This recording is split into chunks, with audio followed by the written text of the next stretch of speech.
YouTube, what's going on, man? It's Black Couch Booking here with a brand new video. If you're new to the channel, please like, comment, subscribe. You will not be disappointed. And if you old to the channel, go back and watch all of my old videos, man. Almost 600 videos on this channel, man.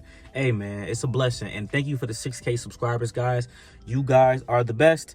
We are in the month of November, which is couch giving, which I'm giving back to the people. So that first week, I hope y'all enjoyed them double uploads. Now we're on a new week. This week is a little bit more tame, but then the third week will be viewer's choice, where you guys will vote on the topics. And then the last week, during the week of Thanksgiving, will be uploads every day, daily uploads. So man, we just getting started, man. We having a good time. We rocking out. But I really wanted to talk about the PLE that is coming up during the month of couch giving, which is Survivor Series.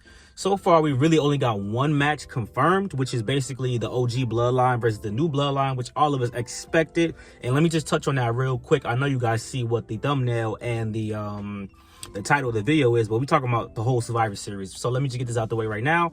Leave it 4v4. We don't need to include a fifth person. We don't got to try to make a fifth person out of nowhere. No. 4v4. Let it happen. And, you know, let the OG Bloodline get the win, because the new Bloodline, they've been taking some great dubs, but the OG Bloodline needs a win in order to progress the story. And then we'll get a nice twist and turn some way, somehow. Either a new person's going to debut, Jacob going to turn on Soul Sokoa, The Rock going to come out and do his again and walk away. So something cool is going to happen at Survivor Series besides them just winning, because obviously that's going to be the main event. So, you know, I'm cool with that. I'm cool with that. That's really the only match we know that's going to happen for sure. And speaking of War Games, I think the women should have a War Games match. A lot of people saying, well, nah, there's no story right now. No one's here. Just do the one War Games match. I disagree. I think the women should have a War Games match, and the easy match to do is Team Bianca and Jay versus Team Liv and Raquel. I know what you guys are thinking. Who's going to team up with Liv and Raquel? It doesn't matter. Find some heels. Find some women that haven't been on TV, that haven't got an opportunity to do anything. It's that simple. And then obviously with Bianca Belair and Jade Cargill, obviously you could get Naomi, but then you could throw us for a swerve, and maybe you throw in Io Sky and Kairi Sane in there, because they kind of have a soft babyface turn going on right now, to be honest. And Kairi Sane, obviously, she will be challenging Liv Morgan for that women's championship if that doesn't happen before the PLE. So instead of making it happen at the PLE, why not just have that would justify Kairi Sane linking up with Bianca Belair, and then there's still history there based off of the stuff with Damage Control. So I think that would be cool. And then, like I said, with Liv and Raquel, just find some heels. I mean, maybe Last Legend Jakara Jackson team up with Liv and Raquel. You know what I'm saying? That would be a nice little swerve, I really think. And then take your pick. Whoever else you want to throw in there, it really doesn't matter. I just want to see 2 War Games matches on the War Games PLE. Like, the OG Bloodline don't got to take over every damn thing now. The women deserve a chance to have a War Games match as well. Especially because I don't think we're getting 2 championship matches at War Games for the women's titles. If we do, you shocked me. So that's what I think about that. I would love to see that, you know, and I would love to see Team Liv and Raquel take the win, because obviously they're teasing Bianca Belair and Jade Cargill turning on one another, or Jade turning on Bianca. They tease it every now and then. So obviously that would be long-term storytelling. You know, Jade is frustrated with the loss. She really wanted to get the win, and we go from there. Speaking of women's championships, you know what should be on the PLE? The Women's United States Championship should be crowned at the PLE. I don't want to see it crowned on a random Smackdown. I don't want to see it crowned on a random Raw. You got to make the championship mean something. So make it mean something by having it be won at a PLE. And let's not do no tournaments. I don't even know if that's what they're going for already. They might have already announced that. I wasn't really paying attention. I saw the sexy belt and I said, woo! Somebody put that, I got to put that meme in there. Woo! Y'all know what I'm talking about. So I was cool with that. But like I said, in a perfect world, in a fantasy world, this is not going to happen. I would love to see the championship scramble come back. I think that would be very good, because then you can have 5 women in the match. You can have women get super duper excited when they get the pin and they like, yeah, I'm technically the U.S. champion. Then they get rolled up. Then the other person like, I'm the U.S. champion. Then they roll up. That would be a cool spot to see everybody get one pinfall in it. So technically they like, well, we were all technically women's United States women's champion one time. That would be a dope. See, I need to produce matches. That would be a dope a segment, I think. But nah, really though.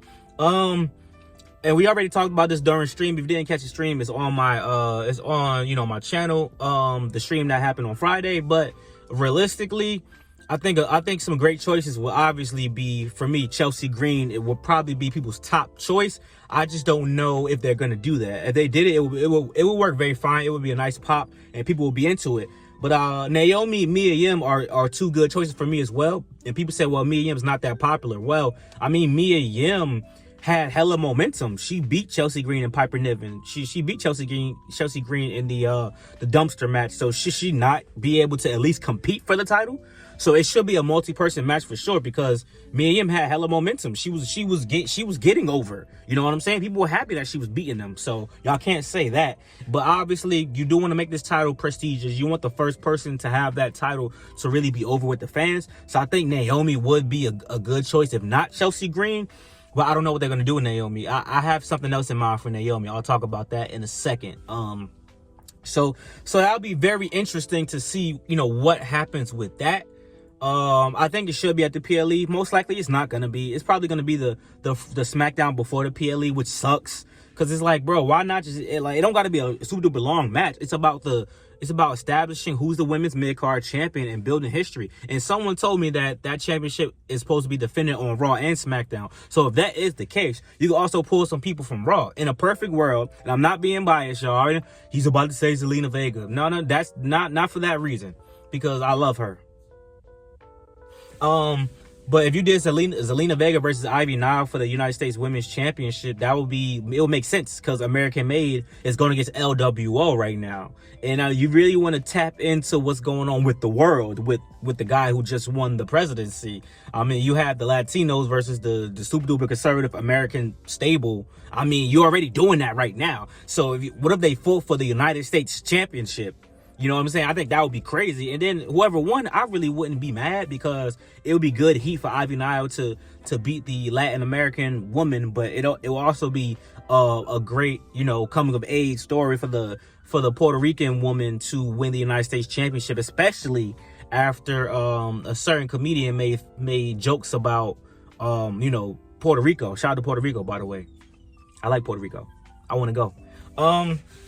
So yeah, that would be dope. But obviously they're probably gonna go with Chelsea Green or Naomi. Jade Cargill would have been a great choice if she was a solo star, because she was already the TBS champion in AEW, so she knows what it takes to be the mid-card champion and make it feel special. But that's neither here nor there. I feel like I'm talking about a lot of women's matches, but I also this is what y'all been waiting for. Tiffany Stratton needs to cash in on Nia Jax, right? No, she doesn't. Jude, you ruined the surprise for everybody on the pre-stream, but that's fine. I was envisioning that Naomi gets the title shot against Nia Jax. I don't want to see Bayley get another title shot against Nia Jax. I love Bayley, but we're done. Close that chapter. I would love to see Naomi versus... My sandwich smelling so good, I can't wait to eat it. I want to see Naomi versus Nia Jax for the title. And this is going to get a lot of heat with people and probably my community. But you have Naomi beat Nia Jax. You have Tiffany Stratton cash in. Now, the only downside to doing that is if they want Tiffany Stratton to be a babyface, some people aren't going to really like that. However, I mean, you can still, like we talked about this on the stream as well, we need baby faces with some edge. We need baby faces who, even though they're the baby face, they don't got to kiss the babies and hold the fan signs to take pictures. You can still be a badass like LA Knight. So Tiffany Stratton, end of the day, she wants to be women's champion. So even if Naomi did win, it'll be a good photo op moment, and Naomi could say that, hey, I did win the championship when I came back. Having Tiffany Stratton cash in on her right after, a lot of fans will still enjoy that, because let's be honest, I obviously made a video that a lot of fans are even turning on Naomi. I love Naomi. I would just like her to be a women's champion one more time before it's all said and done.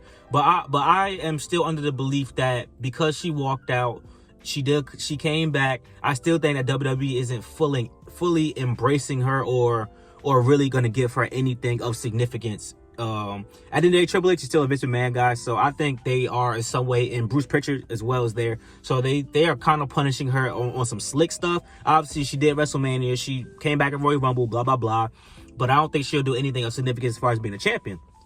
So this will really be her only chance. And then this would still be kind of like you punishing her because, yeah, she won, but she only got the photo out moment and Tiffany Stratton cashed in ASAP. So, I mean, if Triple H wants to be a jerk, he could do that and just do that. Because obviously, Tiffany Stratton, they're going all the way with Tiffany Stratton. They're all in with Tiffany Stratton, so you might as well just do it at that point. But are we going to get 3 women's matches at War Games? Probably not. Probably not. Because we need Kevin Owens versus Cody Rhodes. Randy Orton is kayfabe injured, so it's going to be off TV. So you got to get Kevin Owens versus Cody Rhodes for the belt at War Games. The only way that I thought that they probably wouldn't have did that if Cody Rhodes would have been the 5th for Roman Reigns' team and Kevin Owens was the 5th for Solo Sikoa's team. I don't think they're going to do that. I hope they don't do that. Kind of doesn't make sense. Because why would Solo Sikoa team up, even with the new bloodline? Because at the end of the day, he's mad at Cody for teaming up with Roman. So him teaming up with the new bloodline would make him a hypocrite. But I mean, that is some heel type of stuff. He's just doing it as business. But I'd rather see Cody Rhodes versus Kevin Owens for the strap again. You have Cody Rhodes get the dub, and then Randy Orton comes back, and Randy Orton RKO Cody Rhodes. I mean, that's probably the easiest booking, but I don't know how long they're going to keep Randy Orton out. But I do want to see Kevin Owens versus Cody Rhodes. And pretty much that's your 5 matches, right? 2 women's the 2 War Games matches. Cody versus Kevin, the United States Women's Championship match, and then you have Nia Jax versus Naomi. I mean, that's 5 matches, but obviously it's War Games, so the War Games match is going to be longer, so they might only do 4 matches, so you never know really with WWE how they're going to go about that. But I think that's a pretty good card based off of what I did, man. I mean, like I said, for the Women's United States Championship match, please make it a multi-person match. Chelsea Green, Mia Yim. If you want to get messy, throw in Piper Niven in there as well. So then Chelsea Green can be like, yo, what you doing? You got to help me win. Piper, you got to help me win. And then that'll justify why one of them wouldn't win. And then if it's going to be featured on Raw as well, you got to get some people from Raw. I think Zelina Vega and Ivy Nile would be the perfect choices. But if you want to do what Triple H does, you go Lyra Valkyria as well. And honestly, if they go her and she's around that championship, she's probably going to win it, to be honest. Don't sleep on Miss Valkyria. They haven't given up on her. They want her to be in a good spot. So that they might do that. You know what I'm saying? That could also be an option. But I'm definitely looking forward to War Games. When the PLEs is in Canada, they're pretty good. I think the European crowds are still the best crowds in my opinion, and the Puerto Rican crowd was one of the best crowds as well. But I think Canada gonna do pretty good, man. I think it's gonna be a great show. I'm looking forward to it. I have no complaints. But like, comment, subscribe. Thank you guys for the love and support as always. Thank y'all for the 6K, man. I want that 10 so bad, but I gotta keep my head down and keep working, keep grinding, man. So you check out the content this week, and I hope you guys really enjoy. And I'll see y'all Wednesday, and let's talk about Austin Theory.